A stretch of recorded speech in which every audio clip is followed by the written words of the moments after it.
మహాగణాధిపతే నమః. శ్రీ గురుభ్యో నమః. శ్రీమాత్రే నమః. ప్రేక్షకులందరికీ కూడా విశ్వావసునామ సంవత్సర ఉగాది శుభాకాంక్షలు.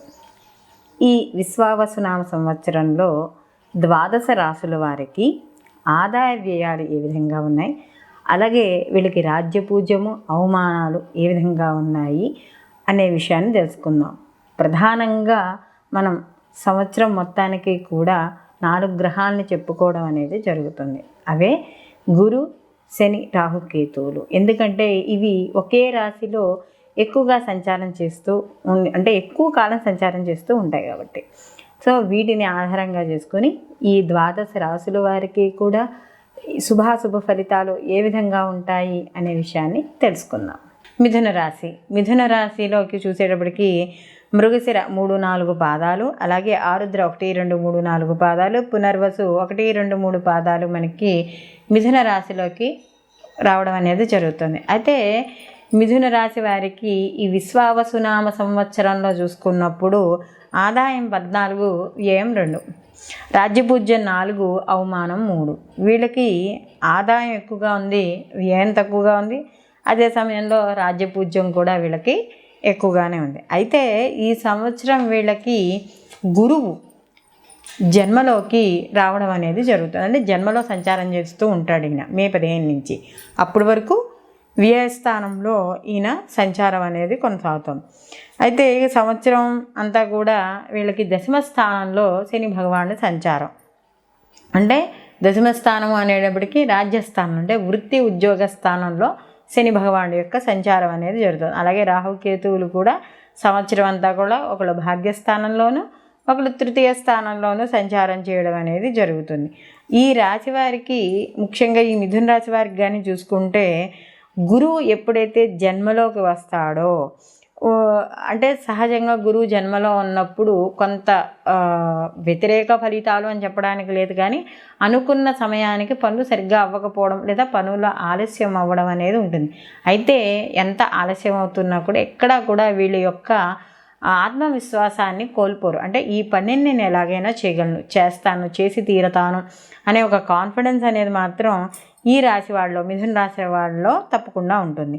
అలాగే ఈ గురువు కాబట్టి ఎప్పుడు కూడా నిరంతరం పరిశోధనా క్రమంలో ఉండడం అనేది జరుగుతుంది. ఏదో ఒకటి కొత్తగా కనిపెట్టాలి, లేకపోతే ఏదో ఒకటి నా వల్ల ఒక సమాజానికి ప్రయోజనం ఉండాలి, నేను చేసే పని నా ఒక్కరికే కాదు నలుగురికి ఉపయోగపడాలి అనే ఉత్సాహంతో, అంటే ఒక సైంటిస్ట్ ఎలా అయితే నిరంతరము పరిశోధన చేస్తూ ఉంటాడో, అలాగే వీళ్ళు కూడా ఏదో ఒక దాన్ని పట్టుకుని ఒక మంచి విషయాన్ని దానికోసం వీళ్ళు శ్రమిస్తూ ఉండడం అనేది జరుగుతుంది. అలాగే ప్రతి పనిలోనూ కూడా పట్టుదల, ఆత్మవిశ్వాసం కలిగి ఉండడం అనేది జరుగుతుంది.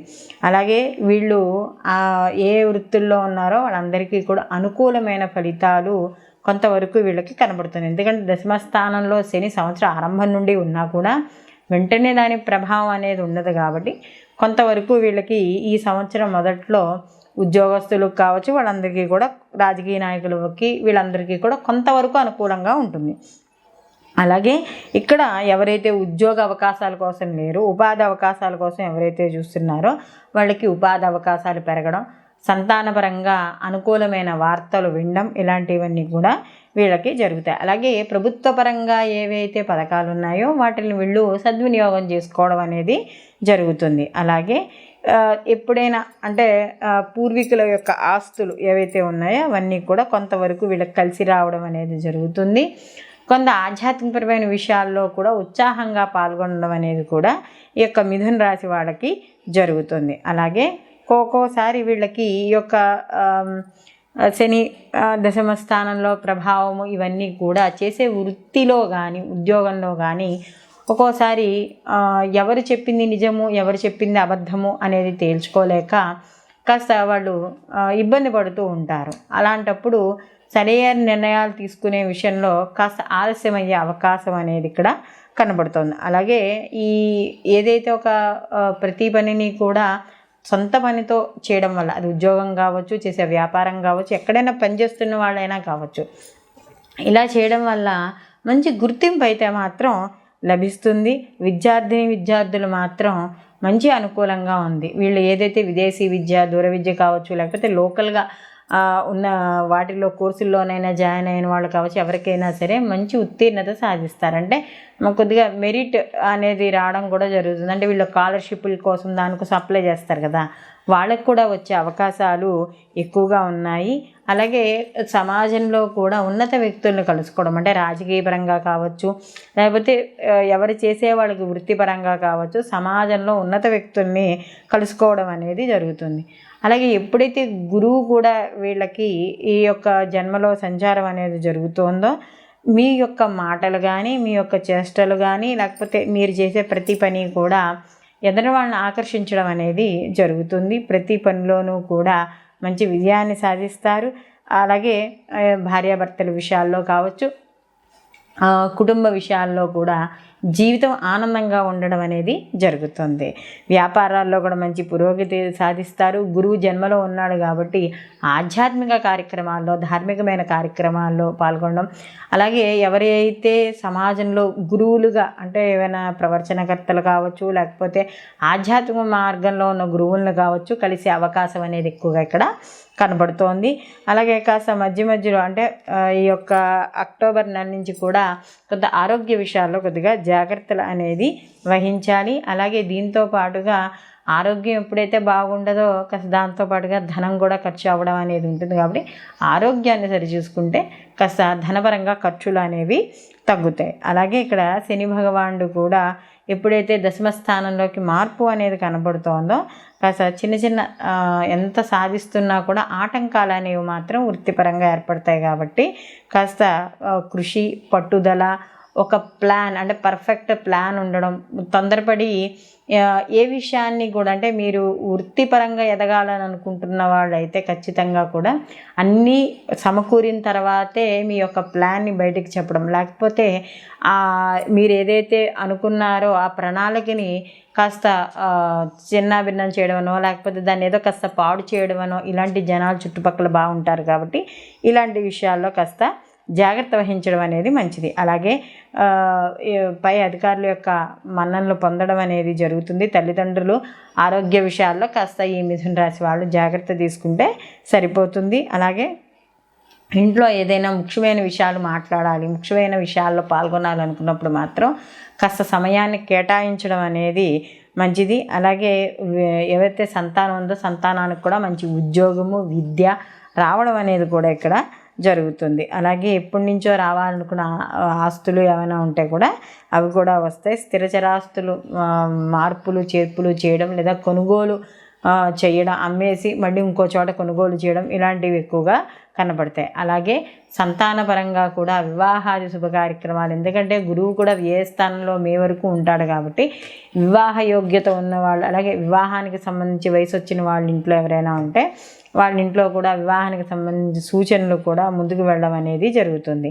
అలాగే కుటుంబంతోనూ, కుటుంబ సభ్యులతోనూ, స్నేహితులతో కావచ్చు ఆనందంగా కాలం గడుపుతారు, ఇష్టాగోష్ఠులు చేస్తారు. తండ్రి తరఫున ఎవరైతే ఉన్నారో వాళ్ళతో ఎక్కువగా కాలం గడపడం అనేది జరుగుతుంది. తీర్థయాత్రలకు వెళ్తారు.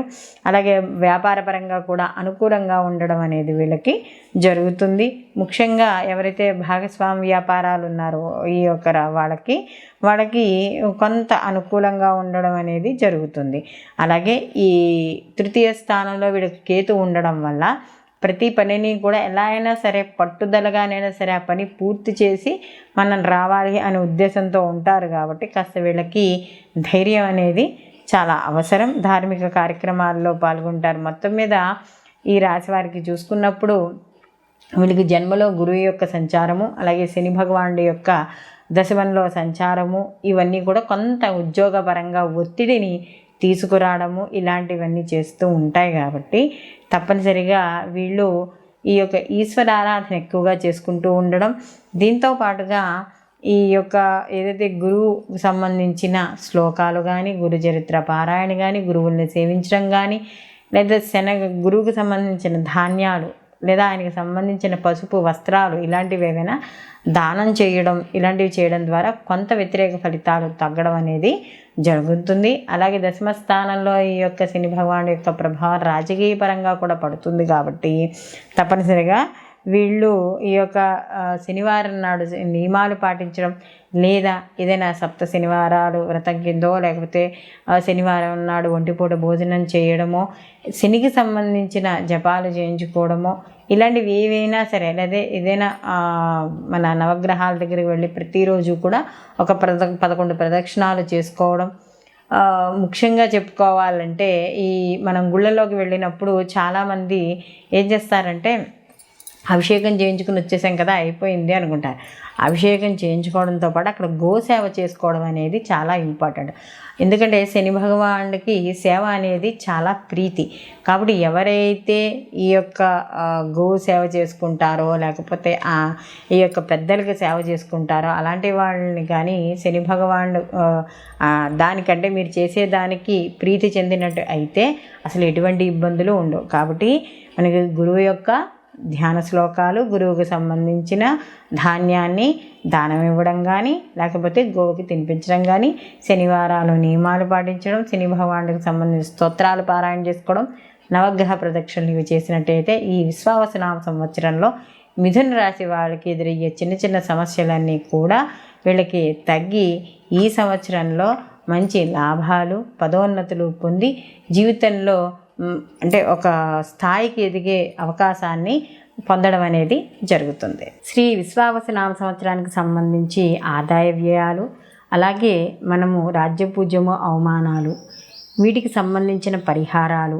అంటే ఏ రాశి వాళ్ళు ఎటువంటి పరిహారాలు చేసుకుంటే ఎటువంటి ఫలితాలు పొందుతారు, అంటే మంచి ఫలితాలు ఎలా పొందుతారు అనే విషయాన్ని ఇప్పటి వరకు మనం తెలుసుకున్నాం. అయితే ఎప్పుడూ మనం చెప్పుకునేదే ఈ ఉగాది ఫలితాలు అనేవి కేవలం మనకి వర్తమానం ప్రకారం, అంటే ఈ సంవత్సరానికి సంబంధించిన ఫలితాలు మాత్రమే. మనకి ప్రతి వ్యక్తికి కూడా తన పుట్టిన సమయానికి సంబంధించి ఒక జాతక చక్రం ఉంటుంది. ఆ వ్యక్తిగత జాతకానికి సంబంధించి రిజల్టు దీంతో కంపేర్ చేయడానికి ఉండదు. ఇది మనకి ఈ గోచార ఫలితాలే మనం పుట్టిన సమయానికి ఉన్న జాతక ఫలితాలు, అంటే వ్యక్తిగత జాతకానికి సంబంధించిన ఫలితాలు రెండు కాస్త కొంచెం వేరుగా ఉంటాయి. కాబట్టి ఈ రెండింటినీ కూడా మనం సమన్వయం చేసుకుని ఈ పుట్టిన సమయానికి ఉన్న జాతకం జరుగుతున్న మహర్దశలు కానీ, అంతర్దశలు కానీ ఇవన్నీ చూసుకోవాలి.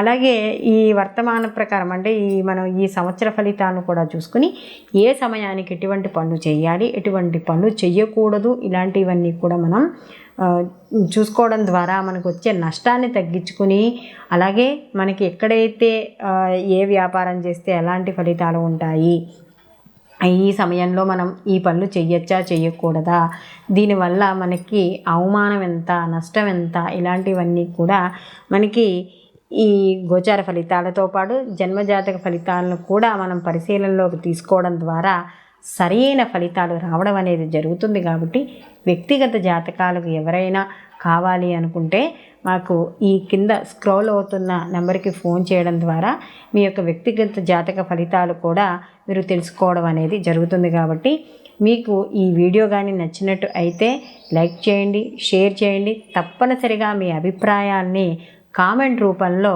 తెలియజేయండి. మీకు మరిన్ని వీడియోలు మీకు కావాలని కోరుకుంటే నోటిఫికేషన్ ద్వారా బెల్ ఐకాన్ చేయడం ద్వారా మీకు మరిన్ని నోటిఫికేషన్స్ రావడం అనేది జరుగుతుంది. సర్వే జన సుఖినో భవంతు, లోకా సమస్త సుఖినో భవంతు.